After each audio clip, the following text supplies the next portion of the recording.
हर हर महादेव, जय भोलेनाथ। नमस्कार, मैं साधना पांडे मार्गदर्शन पे आपका स्वागत करती हूँ। दोस्तों, जैसा कि आप ऊपर पढ़ करके वीडियो पे आए हैं, सबसे पहली चीज़ मैं बता दूं कि पूरे वर्ष आपने जो पूजन किया, आपने जो पाठ किया, उससे प्रभावशाली यदि सावन माह में आप ये 5 प्रकार की पूजा करते हैं। पूजा सिर्फ महादेव की ही करनी है, किसी अन्य देव की नहीं करनी है, लेकिन वो उसका तरीका अलग बदल जाएगा। शिव पुराण के अनुसार, स्कंद पुराण के अनुसार जो शास्त्रों में विधि बताई गई है दोस्तों, उस विधि से यदि आप महादेव को मना लेते हैं तो आपका कोई भी काम अधूरा नहीं रहेगा। हाँ, ये भी कहूँगी मैं आपसे कि यदि आपने पूरे वर्ष महादेव की आराधना की, साधना की और दुर्भाग्यवश आपका कोई काम है जो कि टलता जा रहा है, हो नहीं पा रहा है, कभी कम तकलीफ बढ़ रही है, कभी ख़त्म हो रही है, कभी समाप्त नहीं हो पा रही है पूरी तरह से, तो यदि इस प्रकार की स्थितियां आपके सामने बनी हुई हैं तो ये सावन माह आपके लिए वरदान है दोस्तों।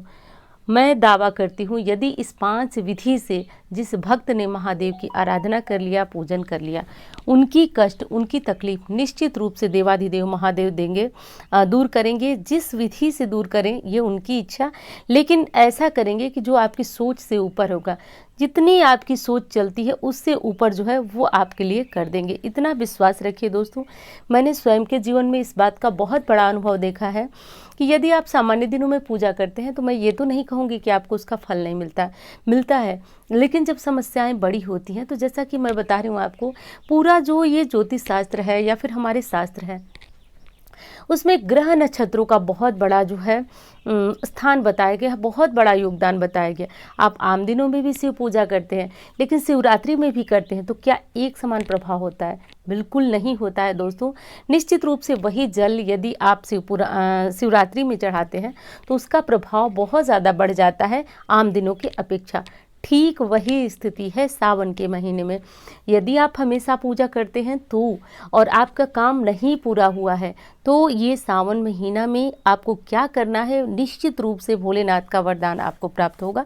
बस इस काम को करते जाइए बिना किसी सोच के। रही बात शास्त्रों की, तो जब वो आप पढ़ेंगे तो खुद दिखेगा, कहीं अन्य से मैं नहीं बता रही हूँ, मैं बता रही हूँ शिव पुराण से। वीडियो प्रारंभ करते हैं दोस्तों। वीडियो कैसी लगी ये भी बताइएगा। अच्छी लगती है तो लाइक कर दीजिएगा और नहीं अच्छी लगती है तो मुझे बताइएगा और क्या चाहिए, क्या कमी है। और चैनल को सब्सक्राइब कर लीजिएगा। मेरा इंस्टा, फेसबुक पे भी मुझे फॉलो कर सकते हैं। मेरा नंबर है जिस पे किसी भी प्रकार का ज्योतिषीय सलाह लेना हो, कुंडली वगैरह दिखाना हो तो दिखा सकते हैं। अब दोस्तों आगे बढ़ते हैं कि वो पूजा विधि कौन सी है। आप सभी, हमको लगता है कि जितनी भी महिलाएं हैं, पुरुष हैं, सभी सावन महीने में एक न एक दिन शिवलिंग पे जल चढ़ाते ही चढ़ाते हैं। यदि श्रद्धालु हैं तो वो पूरे माह चढ़ाते हैं, कम श्रद्धा है तो भी 4 सोमवार तक पूजा हो ही जाती है। लेकिन कुछ विशेष चाहिए तो आप अब क्या करेंगे मैं बता रही हूँ। सबसे पहले सोमवार को नहीं, आपको क्या करना है कि जब आषाढ़ महीने की पूर्णिमा आती है उसी दिन से आपको कोई भी नियम लेना है तो वो ले लीजिए। कौन सा नियम? जैसे कि आपको सावन का व्रत रखना है, या फिर आप सावन के महीने में कौन सी चीज़ खाने वाले छोड़ने वाले हैं, क्या करना है सावन। देखिए, इससे जुड़ी हुई वीडियो जा चुकी है, इसलिए मैं बहुत ज़्यादा नहीं बताऊँगी इसके बारे में।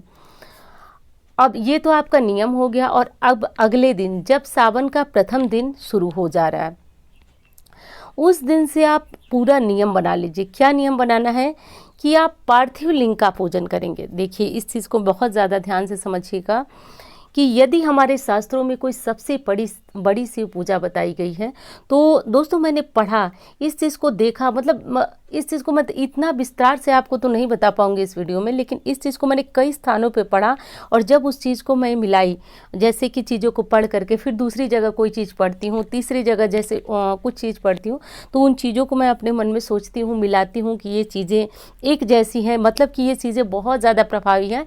तब हमारे शास्त्रों में एक चीज़ को कई स्थानों पे बताया गया है। वैसे ही दोस्तों मैंने देखा शिव पुराण में एक चीज़ को कई स्थानों पे बताया गया है, मनोकामना पूर्ति के लिए पार्थिव लिंग का पूजन। अब आपके सामने समस्या ये होगी कि रोज़ आप मिट्टी कहाँ से लाएंगे, तो रोज़ मिट्टी नहीं लाना है।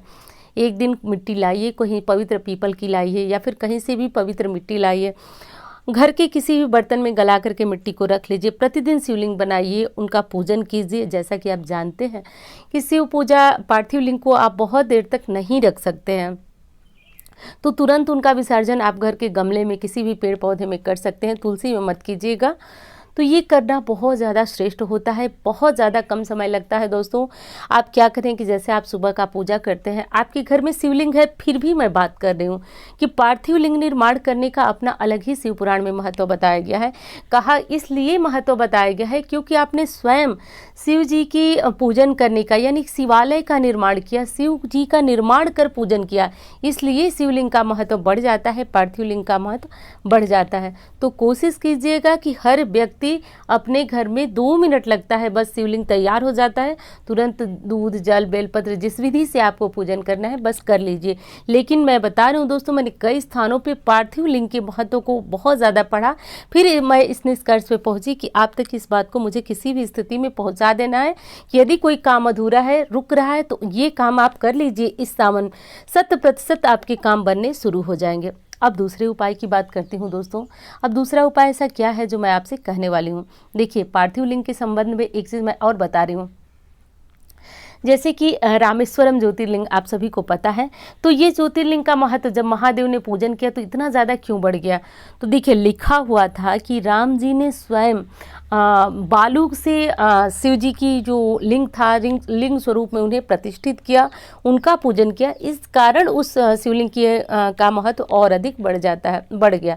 वही अन्य किसी शिवालय में जाकर के यदि आप पूजन करते हैं तो भी आपको लाभ मिलता है, लेकिन उस प्रकार नहीं मिलता है। क्यों नहीं मिलता है?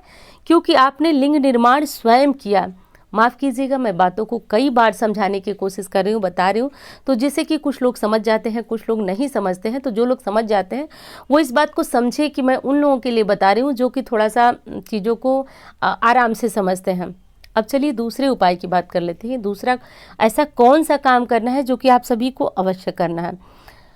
आप सभी को एक काम जरूर करना है। वो कौन सा काम है मैं बता रही हूँ आपको कि राम नाम वाला बेलपत्र आपको अवश्य चढ़ाना है। आप प्रतिदिन किसी भी शिवलिंग पे चढ़ाइए, या फिर घर पे जो मैंने पार्थिव शिवलिंग बताया उस पे एक ही बेलपत्र ले लीजिए, चंदन से, अष्टगंध से, या फिर आप केसर से भी लिख सकते हैं। एक राम का नाम तीनों पत्तियों पे राम राम राम लिख करके समर्पित कीजिए। ये जो राम वाला हिस्सा होता है शिवलिंग पे समर्पित होते ही बहुत बड़ा चमत्कार होता है दोस्तों। व्यक्ति के जन्म जन्मांतर के पाप धीरे धीरे नष्ट होने लगते हैं यदि व्यक्ति राम नाम वाला बेलपत्र चढ़ाएगा। शिव पुराण में लिखा हुआ है कि जब राम नाम स्पर्श होता है, जो आपने लिखा वो स्पर्श होता है शिवलिंग पे, तो व्यक्ति का पाप स्वतः ही नष्ट होने लगता है। इतना बड़ा प्रभाव है, क्योंकि आप सभी जानते हैं कि देवादिदेव महादेव श्री राम की आराधना में लगे रहते हैं, और जब कोई भक्त श्री राम और भोलेनाथ का जो स्पर्श कराता है, मिलन कराता है, वो उससे अति प्रसन्न होकर क्षण मात्र में उसके पाप नष्ट कर देते हैं, और उसके कार्य में क्षण भर भी विलंब नहीं होता है। ये है राम नाम लिखे हुए बेलपत्र की महिमा। अगले उपाय की बात मैं बताती हूँ दोस्तों। अगला कौन सा उपाय है? कोई भी एक पाठ आप सावन में ले लीजिए। यदि मैं अपनी बात कहूँ तो आप शिवतांडव स्त्रोत का पाठ कर सकते हैं। यदि घर में गरीबी है तो दारिद्र धन स्त्रोत का पाठ कर लीजिए, शिव सहस्त्र नामावली का पाठ कर लीजिए, शिव चालीसा का पाठ कर लीजिए। और ये सारे पाठ जो है, इसमें से और भी कई चीज़ें मैं नहीं गिनाई हूँ। आप कोई भी एक पाठ पूरे दिन आप इसी एक पाठ को पढ़ेंगे, अन्य तो पढ़ेंगे, आपकी इच्छा हो तो पढ़ सकते हैं, लेकिन एक पाठ पढ़िए दोस्तों। सावन में ये पाठ पढ़ते पढ़ते सिद्ध स्वरूप हो जाता है, और व्यक्ति को जब भी वो पाठ पढ़ेगा उसको अनंत गुना लाभ की प्राप्ति होगी। और जैसे ही व्यक्ति को पाप करते हैं, वैसे ही तुरंत उसके पुण्य कर्म उदित होते हैं। क्योंकि अब हमारे पास तो ना वो आंखें हैं न चश्मा है कि हम पाप और पुण्य देख सकते हैं। बस आप ये चीज़ समझिए कि वो चीज़ें समर्पित करने से शिव जी की महाकृपा मिलती है हमें। अगली बात करती हूँ कि अगला आपको क्या करना है। तो देखिए, जब आप किसी शिवालय में जाते हैं और वहाँ पूजन करते हैं, पूजन के बाद आप 1 मिनट थोड़ी देर बैठें, 2 मिनट बैठें, वहाँ बैठ करके कोई भी शिव मंत्र जो आप जपते हो, आपकी इच्छा हो। वैसे तो शिव पुराण में सबसे बड़ा जो मंत्र बताया गया है ओम नमः शिवाय, और महिलाओं को तो कहा गया है कि नमस्त अंत का, यानी कि नमः का उच्चारण अंत में किया जाता है, महिलाएं करेंगी तो, और ओम नमः शिवाय।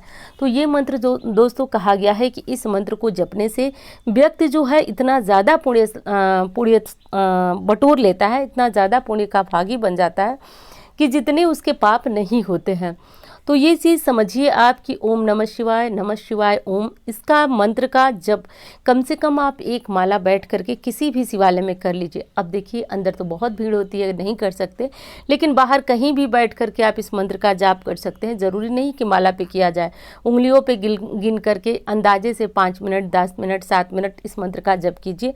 आप देखिए जीवन में किस तरह चमत्कारी परिवर्तन आने लगता है।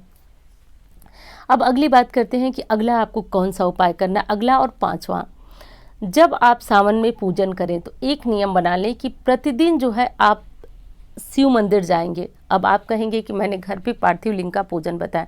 देखिए अलग अलग चीज़ों का अलग अलग महत्व होता है। पार्थिव लिंग निर्माण का लिंग निर्माण का बहुत बड़ा महत्व बताया गया है। वहीं पे बताया गया है कि जब आप किसी प्राण प्रतिष्ठित शिव मंदिर में जा कर के पूजन करते हैं, जल गिराते हैं, तो उसका महत्व बहुत ज़्यादा बढ़ जाता है। वैसे ही जैसे शिवालय में घर पे किए गए मंत्र और शिवालय में, देखिए घर पे यदि कोई मंत्र आप जप करते हैं तो एक माला जप का आपको सिर्फ उतना ही पुण्य फल मिलेगा, और वही शिवालय में या फिर गंगा किनारे या फिर पीपल वृक्ष के नीचे वो मंत्र जप देते हैं तो एक माला का 10,000 माला के बराबर जप का पुण्य फल जो होता है व्यक्ति को प्राप्त होता है। इसलिए इस सावन मास में इस काम को कर लीजिएगा। अब देखिए बोलते बोलते मैं आपके अलग टॉपिक पे चली गई। हाँ, अगला और अंतिम टॉपिक था प्राण प्रतिष्ठित शिवलिंग की पूजा। प्राण प्रतिष्ठित यानी कि जहाँ पे लोग जाते हैं, जो मंदिर होता है, साफ साफ समझ लीजिए, वहाँ पे पूजन करने का पुण्य फल अधिक बताया गया है। तो कोशिश कीजिएगा कि अपने व्यस्त दिनचर्या में से सुबह या शाम निकाल करके किसी भी पास के शिव मंदिर में ज़रूर जाइएगा। एक लोटा जल लेकर के जाएं, एक दीपक ही जलाने जाएं शाम को, जो भी आपको लगे, एक बेलपत्र लेकर के जाएं। तो बस जाइएगा, दर्शन कीजिएगा, एक थोड़ा सा जल चढ़ा दीजिएगा और चले आइएगा। दोस्तों इतना मात्र कर लीजिए, भोलेनाथ की दया से आपके संपूर्ण काम बनने शुरू हो जाएंगे। आपने जो सोचा नहीं होगा उससे भी बड़ा आपके जीवन में चमत्कार होगा। एक चीज़ मैं बता दूं, यदि वो मेरी वीडियो देख रही हो, शायद अर्चना जी उनका नाम था, जिनसे मेरी बात फ़ोन पे हुई थी, वो बता रही थी पिछले सावन में उन्होंने एक 40 दिन वाला मेरा वीडियो है वो उपाय किया था। वो बता रही थी कि मेरी सोच से भी ज़्यादा महादेव ने मुझे दिया इसी सावन मास में। तो मैं चाहती हूँ कि आप मार्गदर्शन परिवार के हिस्सा हैं, आप सभी लाभान्वित हों। और ये जो चीज़ें मैं बता रही हूँ वो शास्त्रों की है, शास्त्रों में इनका बहुत ज़्यादा बखान, बहुत ज़्यादा वर्णन है। कर लीजिएगा और वीडियो कैसी लगी बताइएगा ज़रूर, और अच्छी लगती है तो लाइक करें, चैनल को सब्सक्राइब कर लीजिए, क्योंकि सब्सक्राइब करने से आपको इस तरह की वीडियो की जानकारी तुरंत मिल जाएगी। और मिलती हूँ इस तरह की वीडियो के साथ। धन्यवाद।